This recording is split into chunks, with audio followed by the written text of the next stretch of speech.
India versus Bangladesh test series కి అయితే రంగం సిద్ధమైంది. 45 రోజుల సుదీర్ఘ విరామం తర్వాత టీమిండియా ఈ సిరీస్ తోనే మళ్లీ మైదానంలోకి అడుగు పెడుతుంది. చెన్నై వేదికగా గురువారం నుంచి తొలి టెస్ట్ అయితే ప్రారంభం కానుంది. ఈ మ్యాచ్ కోసం రోహిత్ శర్మ సారథ్యంలోని భారత్ జట్టును బీసీసీఐ ఆల్రెడీ ప్రకటించింది. ఇప్పటికే ప్రాక్టీస్ ప్రారంభించిన ఆటగాళ్లు మైదానంలోకి ఎప్పుడు బరిలోకి దిగుతామని ఉత్సాహంగా ఎదురు చూస్తున్నారు. ఈ సిరీస్ తో కలిపి వచ్చే 2.5 నెలల్లో అంటే ఆల్మోస్ట్ 100 డేస్ లో టీమిండియా 10 టెస్ట్ మ్యాచ్లు ఆడనుంది. ఈ సిరీస్ ని గెలిచి తమ టెస్ట్ సీజన్ ను ఘనంగా ప్రారంభిస్తామని రోహిత్ శర్మ మీడియా సమావేశంలో వెల్లడించాడు. బంగ్లాదేశ్ ని ఏమాత్రం తేలిగ్గా తీసుకోమని చెప్పాడు.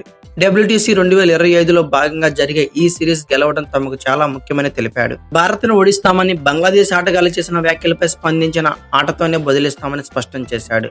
ప్రతి జట్టుకు భారత్ ను ఓడించాలని ఉంటుందని, గతంలో ఇంగ్లాండ్ జట్టు కూడా ఇలాంటి వ్యాఖ్యలే చేసిందని గుర్తు చేశాడు.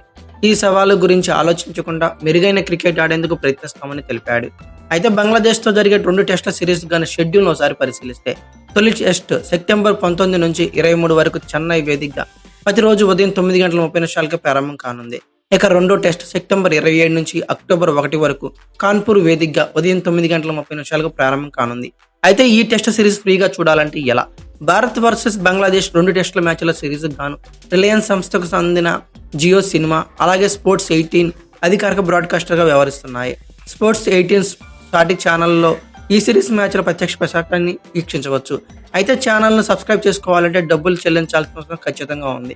కానీ ఓటీటీ ప్లాట్ఫామ్ అయిన జియో సినిమాలో మాత్రం ఫ్రీగా ఈ సిరీస్ ను వీక్షించవచ్చు. ఈ మ్యాచ్ గాను ప్లేయింగ్ 11 గురించి ఒకసారి మాట్లాడుకుంటే, ఈ మ్యాచ్ కోసం బీసీసీఐ 16 మంది సభ్యులతో కూడిన భారత్ జట్టును ప్రకటించింది. టీమిండియా స్టార్ బ్యాటర్ విరాట్ కోహ్లీతో పాటు Rishabh Pant, KL Rahul reentry అయితే ఇవ్వనున్నారు. కొత్తగా ఆకాష్ దీప్, యాష్ దయాల్ భారత్ టెస్ట్ టీమ్ కి ఎంపికయ్యారు. దీంతో భారత్ తొలి జట్టు ఎంపిక ఎలా ఉంటుందని కొంచెం ఆసక్తికరంగా మారింది. అయితే ఎక్స్ట్రా స్పిన్నర్ని తీసుకోవాలా లేక ఎక్స్ట్రా పేసర్ని తీసుకోవాలా, ఇదైతే బాగా కన్ఫ్యూజన్ ఏర్పడిందని చెప్పుకోవచ్చు. అంతేకాకుండా టీమిండియా 3 స్పిన్నర్లతో బరిలోకి దిగుతుందా లేక 3 పేసర్లతో ఆడుతుందా అనే దానిపై ఇంకా స్పష్టత అయితే రాలేదు. చెన్నైలోని చపాక్ మైదానం స్పిన్ కు అనుకూలంగా ఉంటుంది. కానీ ఈ మ్యాచ్ కోసం రెడ్ సాయిల్ పిచ్ సిద్ధమైనట్లు వార్తలు వచ్చాయి. అంతేకాకుండా వికెట్ పై కాస్త గ్రాస్ కూడా వదిలేశారని, పేసర్లకు అనుకూలంగా ఉండేలా సిద్ధం చేశారని కొన్ని వెబ్సైట్స్ పేర్కొనగా మరికొన్ని మాత్రం స్పిన్ పిచ్ ను అంచనా వేశాయి. అయితే టీమిండియా ప్లాన్ ప్రకారం రెడ్ సాయిల్ పిచ్ అయితే 3 పేసర్లతోనూ, బ్లాక్ సాయిల్ పిచ్ తీసుకొని ఉంటే కనుక 3 స్పిన్నర్లతోనూ బరిలోకి దిగే అవకాశం అయితే ఉన్నది. బౌలింగ్ వ్యూహం పైనే టీమిండియా కాంబినేషన్ కూడా ఆధారపడింది. 3 స్పిన్నర్లు బరిలోకి దిగితే రవిచంద్రన్ అశ్విన్, రవీంద్ర జడేజా, కుల్దీప్ యాదవ్ల తుది జట్టులో చోటు దక్కుతుంది. అక్షర్ పటేల్ బెంచ్కే పరిమితం కావాల్సి ఉంటుంది. పేసర్లుగా జస్ప్రీత్ బుమ్రా, మహమ్మద్ సిరాజ్ బరిలో దిగనున్నారు. ఇక 3 పేసర్లతో బరిలో దిగితే యాష్ దయాల్ తుది జట్టులోకి వస్తాడు. అప్పుడు కుల్దీప్ యాదవ్ బెంచ్కి పరిమితం కావాల్సి ఉంటుంది.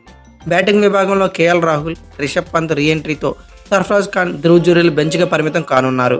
బ్యాటింగ్ విభాగంలో కేఎల్ రాహుల్, రిషబ్ పంత్ రీ ఎంట్రీతో సర్ఫరాజ్ ఖాన్, ధ్రువ్ జురేల్ బెంచ్కి పరిమితం కానున్నారు. ఓపెనర్లుగా యాజ్ యూజువల్ గా రోహిత్ శర్మ, యశస్వి జైస్వాల్ ఆడనుండగా ఫస్ట్ డౌన్ లో శుభ్మాన్ గిల్ బరిలోకి దిగనున్నాడు. విరాట్ కోహ్లీ 4వ స్థానంలో ఆడటం తెలిసిందే. ఇక రిషబ్ పంత్ కానీ లేదా కేఎల్ రాహుల్ కానీ 5-6 స్థానాలను సిచ్యువేషన్ బట్టి అడ్జస్ట్ అవనున్నారు.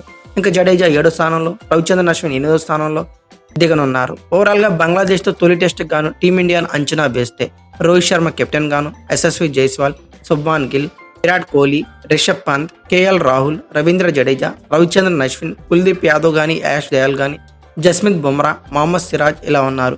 అయితే ఇది నా ఒపీనియన్ మాత్రమే. మీ ఒపీనియన్ ప్రకారం బంగ్లాదేశ్ తో జరిగే తొలి టెస్ట్ గానీ టీమిండియా ప్లేయింగ్ 11 ఎలా ఉంటే బాగుంటుంది అనుకున్నారో కామెంట్ బాక్స్ లో పిన్ చేయండి. అలాగే ఈ వీడియో కనుక మీకు నచ్చినట్లయితే like, share, comment plus subscribe చేసుకోండి. Thank you for watching. Have a nice day.